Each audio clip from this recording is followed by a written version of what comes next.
का study copies पे स्वागत है। यहाँ हम बात करेंगे उत्तर भारत एवं दक्कन के प्रांतीय राजवंश की। और आप लोगों से रिक्वेस्ट, चैनल को सब्सक्राइब करिए, क्योंकि जो घटना चक्र की सीरीज चल रही है वो आपकी यूपीपीएससी, आरओ, एपीएस सारे एग्जाम के लिए बहुत ही ज़्यादा इम्पोर्टेंट है। यहाँ तक कि यूपीपीएससी, पीसीएस जो होता है, पीसीएस के लिए भी बहुत ज़्यादा इम्पोर्टेंट है। तो चलिए शुरू करते हैं। फिलहाल देखिए, उत्तर भारत एवं दक्कन के प्रांतीय राजवंश की बात यहाँ पर की जाएगी।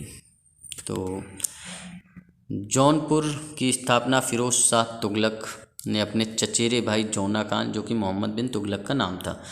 मोहम्मद बिन तुगलक जो है, इसका 1325 से 1351 टाइम पीरियड होता है। तो इन्हीं की याद में फिरोज शाह तुगलक ने जौनपुर की स्थापना की। और सुल्तान महमूद शाह द्वितीय के शासनकाल 1394 ईस्वी में जौनपुर एक स्वतंत्र राज्य बना। इसका संस्थापक मलिक सरवर था। तो जौनपुर जो है एक स्वतंत्र राज्य बन गया। इसका संस्थापक कौन था? मलिक सरवर, जिसने स्वतंत्र सरकी राज्य की स्थापना की। तो स्वतंत्र सरकी राज्य की स्थापना मलिक सरवर ने की। मलिक सरवर मोहम्मद शाह द्वितीय का दास था। सुल्तान ने उसे मलिक उस सर्क पूर्व का स्वामी तथा ख्वाजा ए जहाँ की उपाधि दी थी। सरकी शासकों ने लगभग 85 वर्षों तक जौनपुर की स्वतंत्रता को स्थापित रखा, किंतु 1479 ईस्वी में बहलोल लोदी ने इसके अंतिम शासक हुसैन शाह सरकी को पराजित कर जौनपुर को पुनः दिल्ली में शामिल कर लिया। मतलब 85 वर्ष तक जो है सरकी शासकों ने इसे जौनपुर को फ्री रखा, लेकिन 1479 में बहलोल लोदी ने फिर से जो है इस पर कब्जा कर लिया।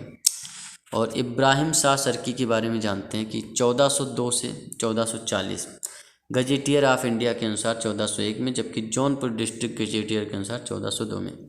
जौनपुर के सरकी वंश का सबसे महान शासक इब्राहिम शाह सरकी था। उसके शासनकाल में एक नवीन प्रकार की शैली, जिसे सरकी शैली कहते हैं, का उदय हुआ। उसने स्वयं सिराज ए हिंद की उपाधि धारण की थी। उसने खुद ही कहा था कि ऐसा है, मैं सिराज ए हिंद हूँ। उसके समय में जौनपुर की सांस्कृतिक ख्याति चारों तरफ फैल गई और जौनपुर भारत का सिराज कहा जाने लगा। तो जौनपुर को भारत का सिराज कहा जाने लगा। विद्यापति ने कीर्तिलता काव्य में जौनपुर और इब्राहिम शाह का सुंदर वर्णन किया है। 1420 ईस्वी में अली शाह का भाई शाही खान, 1420 का टाइम पीरियड आता है, उसमें अली शाह का भाई शाही खान जैनुल आबदीन के नाम से कश्मीर के सिंहासन पर बैठा। वह कश्मीर का सबसे महान शासक हुआ। तो कश्मीर का सबसे महान शासक जैनुल आबदीन या शाही खान था, जो कि अली शाह का भाई था। उसकी धार्मिक उदारता के कारण उसकी तुलना मुग़ल बादशाह अकबर से की जाती है। इसीलिए कहा जाता है कश्मीर का अकबर। किसे कहा जाता है? जैनुल आबदीन को। उसने जजिया कर हटा दिया था, गो हत्या को निषिद्ध कर दिया। उसने महाभारत और राजतरंगड़ी का पारसी में अनुवाद करवाया। वूलर झील में जैना लंका नामक महाद्वीप का निर्माण जैनुल आबदीन ने करवाया। जो वूलर झील है आपकी, कहाँ पर? कश्मीर में, उसमें जो है जैना लंका का निर्माण भी आपके जैनुल आबदीन ने करवाया। तो जैनुल आबदीन को धार्मिक सहिष्णुता तथा अच्छे कार्यों के कारण कश्मीर का अकबर कहा जाता है। इनका टाइम पीरियड 1420 से 70 था। 1407 ईस्वी में सुल्तान मुजफ्फर शाह के नाम से जफर खान ने स्वयं को गुजरात का सुल्तान घोषित कर लिया।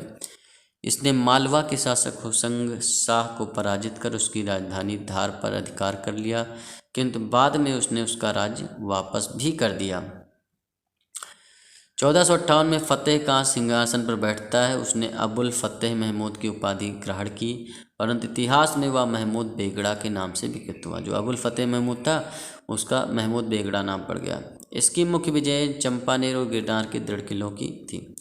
दक्कन के अमीरान ने सादाह के विद्रोह के परिणामस्वरूप मोहम्मद बिन तुगलक के शासनकाल के अंतिम दिनों में बहमनी साम्राज्य की स्थापना हुई। जो मोहम्मद बिन तुगलक थे, उन्हीं के अंतिम दिनों में बहमनी साम्राज्य की स्थापना हुई। जफर खान हसन गंगू 1347 से 58 नामक एक सरदार अलाउद्दीन हसन बहमन शाह की उपाधि धारण करके 1347 में क्या करता है? 1347 में सिंहासन आरूढ़ हो जाता है और बहमनी साम्राज्य की नींव डाल देता है। तो बहमनी साम्राज्य की नींव किसने डाली? अलाउद्दीन हसन बहमन शाह ने। मोहम्मद बिन तुगलक का अंतिम पीरियड चल रहा था तब। उसने गुलबर्गा को अपनी संस्थापित साम्राज्य की राजधानी बनाया। जैनी साम्राज्य की जो राजधानी थी गुलबर्गा थी, तथा उसका नाम एहसानाबाद भी रख दिया। उसने अपने साम्राज्य के शासन के लिए उसने चारों तरफ प्रांतों में विभाजित किया, गुलबर्गा, दौलताबाद, बरार और बीदर। मतलब प्रांतों को विभाजित कर दिया साम्राज्य को सही से चलाने के लिए। बहमनी राज्य से स्वतंत्र हुए राज्य कौन कौन से थे देख लीजिए।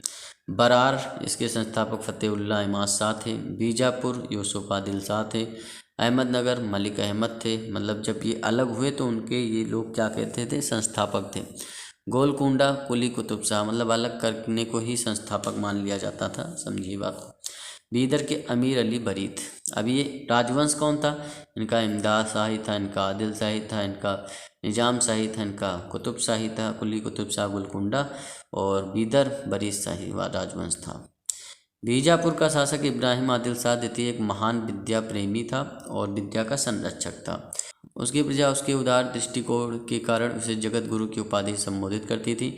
गरीबों की सहायता करने के कारण उसे अबला बाबा या निर्धनों का मित्र भी कहा जाता। तो अबला बाबा किसे कहा जाता था, इब्राहिम आदिल शाह को कहा जाता था। इब्राहिम आदिल शाह द्वितीय ने हिंदी संगीत संग्रह किताब नौरस की रचना की है। क्वेश्चन यूपीपीसीएस प्री में आया हुआ है।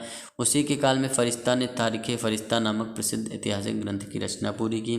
इब्राहिम ने नौरसपुर नगर की स्थापना की थी। तो इब्राहिम ने नौरसपुर नगर की स्थापना भी की थी। बीजापुर के मोहम्मद आदिल शाह का मकबरा गोल गुंबद के नाम से विख्यात है और यह भारत की विशालतम ऐतिहासिक भवनों में शामिल भी है और विश्व के विशालतम गुंबदों में से एक है। गुजरी महल राजा मान सिंह तोमर ने 1510 ईस्वी में बनवाया। वर्तमान में गुजरी महल को संग्रहालय का रूप दिया गया है। तो ये सारी चीज़ें आप समझ सकते हैं। चलिए क्वेश्चन आंसर करते हैं। जौनपुर नगर निम्नांकित की स्थिति किसके उसमें जो है संस्मरण में बनाया गया है, तो मोहम्मद बिन तुगलक या जौना खां, ये आपके फिरोज शाह तुगलक के भाई थे। ठीक, जौनपुर नगर की स्थापना किसने की थी, तो किसने की है, फिरोज शाह तुगलक ने की है। आगरा नगर की स्थापना सिकंदर लोदी ने की है। सरकी सुल्तानों के शासनकाल में इनमें से किसे पूर्व का सिराज कहा जाता है, तो जौनपुर को पूर्व का सिराज कहा जाता है। निम्न स्थानों में से किसे भारत का सिराज कहा जाता है, तो जौनपुर को कहा जाता है। ठीक, जौनपुर राज्य का अंतिम शासक कौन था, हुसैन शाह सरकी जो है वो जौनपुर का अंतिम शासक था। उसके बाद आपके जो बहलोल लोदी होते हैं इसे अपने राज्य में स्थापित कर लेते हैं। ये सारी चीज़ें आप देख सकते हैं। कश्मीर का शासक जो कश्मीर का अकबर के नाम से जाना जाता है उसे हम कहते हैं जैनुल आबदीन। इसे कश्मीर का अकबर कहा जाता है। बहुत ही ज़्यादा सहिष्णु था, इसीलिए अकबर कहा गया। और सर्वप्रथम जजिया कर समाप्त किया किसने, जैनुल आबदीन ने। तो समझिए बात को। जैनुल आबदीन द्वारा पूरी गई कश्मीर की जामा मस्जिद की प्रभावकारी विशेषता क्या थी, वो था बौद्ध बोगोटों से समानता, फारसी शैली, ये सारी चीज़ें थी। तो आप सारी चीज़ें लगा दीजिए। आईएएस में पूछा गया क्वेश्चन है, इतना आप पढ़ लीजिए। निम्नलिखित में से कौन सा विद्वान कुंभा के दरबार में नहीं था, तो कुंभा के दरबार में आपके मुनि सुंदर सूरी थे, नाथा भी थे, टिल्ला भट्ट भी थे। मुनि जिन विजय सूरी नहीं थे। जैन विजय सूरी जो है उनका टाइम पीरियड अलग था। चलिए बात करते हैं। जैन विजय सूरी जो थे वो आपके अकबर के समकालीन थे, जबकि मुनि सुंदर, नाथा, टिल्ला भट्ट कुंभा के दरबार से संबंधित थे। और ये आपको सुमेलित इसमें नहीं है, कौन ये बता। राणा हमीर मेवाड़ से संबंधित थे, ठीक है। राणा चुंडा मारवाड़ से संबंधित थे, ये भी सही है। मलिक राजा फारूकी खानदेश से। मलिक सरवर ख्वाजा जहाँ, ये आपके मालवा से संबंधित नहीं थे। देख लीजिए मलिक सरवर जो है ख्वाजा। जौनपुर सल्तनत जो है ये आपकी जौनपुर से संबंधित थी, इतना मान के चलिए आप। निम्नलिखित कथनों पर विचार करना है कि मध्यकालीन भारतीय राज्य क्षेत्र और वर्तमान क्षेत्र, तो इसमें से कौन सुमेलित है, सही सुमेलित है। तो चंपक मध्य भारत से नहीं है आपका, चंपक जो है वो आपका मध्य भारत से नहीं है। ये आईएएस में पूछा गया क्वेश्चन है। दुर्गर जम्मू से है, कुलूत मालाबार से नहीं होगा। चलिए डिटेल में आप लोग देख लीजिए। मध्यकालीन भारतीय राज्यों में चंपक या चंबा तथा कुल्लू का संबंध हिमाचल से है। दुर्गर जम्मू में स्थित। चंपक, दुर्गर और कुल्लू राजपूतों से संबंधित तीनों राज्यों का उदय त्रिपक्षीय संघर्ष से शामिल पाल प्रतिहार और राष्ट्रकूट के पतन के परिणाम स्वरूप हुआ। तो चंपक, दुर्गर और कुल्लू जो है ये कहाँ पे हैं, ये आपके राष्ट्रकूटों से संबंधित है, मतलब राजपूतों से संबंधित है। तो आपका चंपक और कुलूत कहाँ पे, हिमाचल प्रदेश में। दुर्गर आपका जम्मू कश्मीर में। बहमनी राज्य की स्थापना किसने की थी, अलाउद्दीन हसन शाह ने की थी। बहमनी राज्य की गुलबर्गा इसकी राजधानी थी। बहमनी राज्य का संस्थापक कौन था, अलाउद्दीन हसन शाह गंगू। ठीक, बहमनी राज की स्थापना कब हुई थी? तो 1347 में। यूपी पीसीएस मेंस में आया हुआ क्वेश्चन है, देख लीजिए। बहमनी राज की प्रथम राजधानी गुलबर्गा थी, इसमें कुछ करना ही नहीं, गुलबर्गा लगा दो। दक्षिण में बहमनी राज का संस्थापक कौन था? तो हसन गंगू। बहमनी राज की स्थापना किस सदी में हुई है? तो 1347 में हुई, 14वीं सदी में। 1347 में ही हुई, हाँ 1347 में, तो 14वीं सदी में। यहाँ पर आपको क्या करना है, यहाँ पर आपको मिलान करनी है सारी चीज़ें। तो आप देख सकते हैं आदिल शाही जो है, आदिल शाह जो है बीजापुर से संबंधित है, ठीक। कुतुब शाही आपका कहाँ से संबंधित है? कुतुब शाही गोलकुंडा से, निजाम शाही अहमदनगर से, सरकी आपके जौनपुर से। जौनपुर से सिंपल सी बात है, तो सिस्टम समझ। बीजापुर में आदिल शाही राजवंश की स्थापना यूसुफ आदिल शाह ने की थी। कुतुब शाही वंश की स्थापना गोलकुंडा में कुली कुतुब शाह ने की। निजाम शाही वंश की स्थापना अहमदनगर में मलिक अहमद ने की थी। तो ये सारी चीज़ें हैं। निम्नलिखित मुस्लिम शासकों में किसी एक को उसकी धर्मनिष्ठा में आस्था के कारण उसकी मुस्लिम प्रजा जगत गुरु कहती थी? तो इब्राहिम आदिल शाह को ही जगत गुरु कहा जाता था। ये बहुत ही ज़्यादा इंपॉर्टेंट क्वेश्चन है, कभी भी जो है आपका पीसीएस प्री में और में आ सकता है। किताब नोरस जो भैया बहुत विद्वान था आपका इब्राहिम आदिल शाह था, इसी ने लिखी है, बहुत ही ज़्यादा शौकीन था कविता लिखने वगैरह का। अहमदनगर के निजाम शाही वंश का अंत कैसे हुआ, इसके बारे में बताना है। तो अहमदनगर के मुगल साम्राज्य में मिलाकर हुसैन शाह को आजीवन कारावास कर दिया गया। यही सही हो जाएगा आपका, एक सही तो सारे गलत, तो समझिए बात को। शाहजहां ने छल बल से अहमदनगर पर अधिकार कर लिया था, ठीक। और तथा निजाम शाही सुल्तान हुसैन निजाम शाह को बंदी बनाकर ग्वालियर के किले में भेज दिया। ध्यातव्य है कि 1632 में शाहजहां ने महावत खां के नेतृत्व में दौलताबाद दुर्ग को जीतने के लिए एक सेना भेजी तथा अहमदनगर के वजीर फतेह खां को 10,50,000 रुपये घूस देकर दौलताबाद दुर्ग प्राप्त कर लिया। दौलताबाद दुर्ग का पतन अहमदनगर राज्य का पतन था। सुल्तान हुसैन शाह को बंदी बनाकर अहमदनगर राज्य को मुगल साम्राज्य में मिला लिया गया। अब वह युग में जो सुमेलित नहीं है उसे आपको बताना है। देखिए, सुल्तान यूसुफ आदिल शाह बीजापुर से थे, यही आपका गलत हो जाएगा। बाज बहादुर मालवा से, कुतुब शाह गोलकुंडा से, मुजफ्फर शाह गुजरात से, ठीक। ये आप समझ सकते हैं। गोलकुंडा को वर्तमान में क्या कहा जाता है? हैदराबाद। जो गोलकुंडा है उसका वर्तमान नाम हैदराबाद है। कई लोग ढूंढा करते हैं कि कहाँ है गोलकुंडा, तो गोलकुंडा हैदराबाद आज की डेट में है। तो कौन सा एक सुमेलित है? तो काकतीय देवगिरी से संबंधित नहीं है, ठीक। यादव वारंगल से नहीं है, पांड्य नहीं, मदुरा से नहीं, होयसल द्वार समुद्रम से है।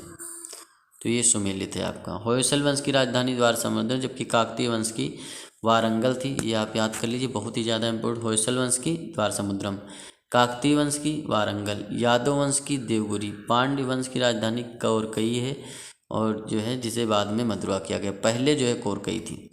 द्वार समुद्रम आपकी जो है होयसलों की राजधानी है। यहाँ पर आप देखिए पांड की जो है वो मदुरा हो जाएगी, सिंपल सी बात है। तो बी इसमें सही ऑप्शन है। तो एक आपका दूसरा पल्लो की काची हो जाएगी, पांड की जो है वो मदुरा हो जाएगी, पहले कोरकई थी, उसके बाद में जो यादव है वो यादव की देवगिरी थी, ठीक। और काकती की वारंगल थी। देवगिरी के शासक जो थे रामचंद्र, उनको ही जो है अलाउद्दीन खिलजी जो है पकड़ के लाया था, जब उन्होंने कर देना बंद कर दिया था। 1300 लगभग ये बात है, 1299 की, ठीक। तो ये सारी चीज़ें आप समझ सकते हैं। होयसल स्मारक पाए जाते हैं, कहाँ पाए जाते हैं? तो हलेबीड और बेलूर में, ये कर्नाटक में पड़ता है। तो होयसल स्मारक वहीं मिलते हैं। होयसलों की प्राचीन राजधानी द्वार समुद्रम थी, उसका इस समय क्या नाम है? हलेबीड आपका नाम है। ये चीज़ें आप समझ सकते हैं। निम्न में से किस स्मारक में वह गुंबद है जो संसार की विशालतम गुंबदों में से एक है? गोल गुंबद बीजापुर, ये आपका विशालतम जो है आपका है। तो यहाँ पर आपको मिलान करना है कि, चलिए इसका आंसर देखते हैं, थोड़ा लंबा क्वेश्चन है। तो दोहरा गुंबद आपका सिकंदर लोदी ने बनवाया है, ठीक। शासक ही नहीं। अष्टभुजीय मकबरा शेरशाह ने, सत्य मेहराबी मकबरा बलबन ने, गोल गुंबद मोहम्मद आदिल। ये इंपॉर्टेंट है, याद कर लिया, उत्तराखंड पीसीएस में आया। कभी कहीं दोहरा गुंबद सिकंदर लोधी ने बनवाया, अष्टभुजीय मकबरा शेरशाह ने, और सत्य मेहराबी मकबरा बलबन ने। मांडू में स्थित जंतर मंतर का निर्माण का इनमें से किस शासक ने करवाया? तो मांडू में जहाज महल, जंतर मंतर नहीं। तो जहाज महल एक लोकप्रिय स्मारकीय इमारत है। इस महल का निर्माण सुल्तान गियासुद्दीन खिलजी के शासनकाल में हुआ है। मांडू में कोई जंतर महल है ही नहीं, कहने का मतलब ये जहाज महल है, और यही कारण कि मध्य प्रदेश लोक सेवा आयोग ने इस प्रश्न को निरसित किया है। तो जहाज महल है, जंतर महल नहीं। मांडू के जहाज महल का निर्माण किस शासक ने करवाया है? तो ये आपके गयासुद्दीन खिलजी ने करवाया है, और गयासुद्दीन खिलजी यहाँ पर कोई ऑप्शन में है ही नहीं है, तो बस ये आपका गलत हो जाएगा ये भी। गोजरी महल किसने बनवाया? तो मान सिंह ने। ये क्वेश्चन बहुत बढ़िया क्वेश्चन आपका कई जगह पूछा गया है। तो गोजरी महल मान सिंह तोमर ने 1510 में बनवाया है। स्थापत्य चित्र में एक अद्भुत नमूना है। निम्नलिखित युग में कौन सुमेलित नहीं है? तो अदीना मस्जिद जो है वो मांडू में है, ठीक है, मांडू में नहीं है। अदीना मस्जिद मांडू में नहीं है। लाल दरवाज़ा मस्जिद जौनपुर में है। दाखिल दरवाज़ा गोड़ में है। 3 दरवाज़ा अहमदाबाद में। चलिए डिटेल में बात कर ही लेते हैं। पश्चिम बंगाल के पंडुआ स्थित अदीना मस्जिद जो है, अदीना या जामिया मस्जिद, एक प्रसिद्ध भगवान से पश्चिम बंगाल में है बस, और बंगाल के शासक सिकंदर शाह के शासनकाल में बनवाया गया है। इस मस्जिद में 400 गुंबद है। एक वर्गाकार कक्ष में सिकंदर शाह की कब्र है। इस मस्जिद में हिंदू वास्तुकला का प्रभाव स्पष्टता दृष्टिगत गोचर होता है। दक्षिण भारत के पोलीगार कौन थे? तो पोलीगार थे क्षेत्रीय प्रशासकीय और सैन्य नियंत्रक।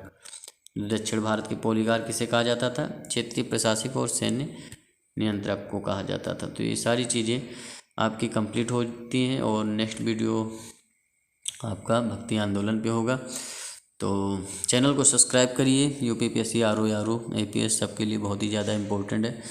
मिलते हैं आपसे नेक्स्ट वीडियो में। धन्यवाद, थैंक यू, शुक्रिया।